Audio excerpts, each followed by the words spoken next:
रूसी सैनिकों के लगातार हमले से यूक्रेन में तबाही का मंजर है।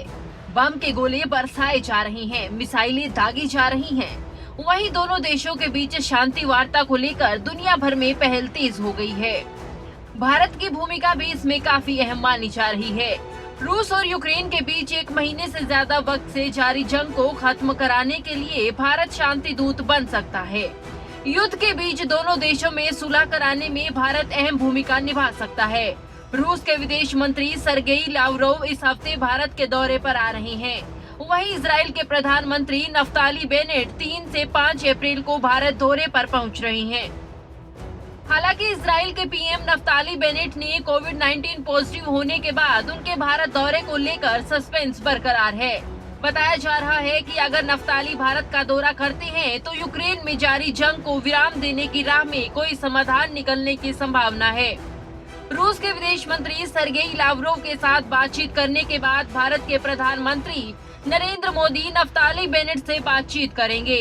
वहीं बताया ये भी जा रहा है कि नफ्ताली की यात्रा खत्म होने के बाद नरेंद्र मोदी रूस के राष्ट्रपति पुतिन, यूक्रेन के राष्ट्रपति जेलेंस्की से बातचीत कर सकते हैं।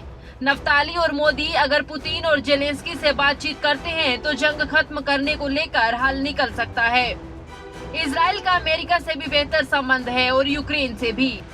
संयुक्त राष्ट्र संघ भी यूक्रेन के मुद्दे पर भारत के साथ करीब से संपर्क में है। भारत लगातार अंतर्राष्ट्रीय स्तर पर इस युद्ध को जितनी जल्दी हो सके खत्म करने की वकालत कर रहा है। हालांकि भारत ने संयुक्त राष्ट्र में वोटिंग में हिस्सा नहीं लिया था। हालांकि भारत हमेशा से शांति का पक्षधर रहा है। भारत और इजराइल इस युद्ध को खत्म करने और मतभेदों को सुलझाने में अहम भूमिका निभा सकता है।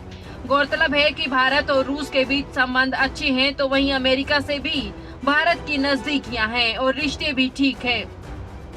तो वहीं अमेरिका यूक्रेन के पीछे समर्थन में खड़ा है। भारत के सामने संकट ये है कि वो अमेरिका और रूस दोनों से ही रिश्ते नहीं बिगाड़ना चाहता, क्योंकि मौजूदा वैश्विक परिस्थितियों में भारत को रूस और अमेरिका दोनों की ही जरूरत है।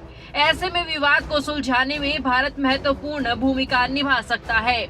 न्यूज डेस्क, खबरें अभी तक।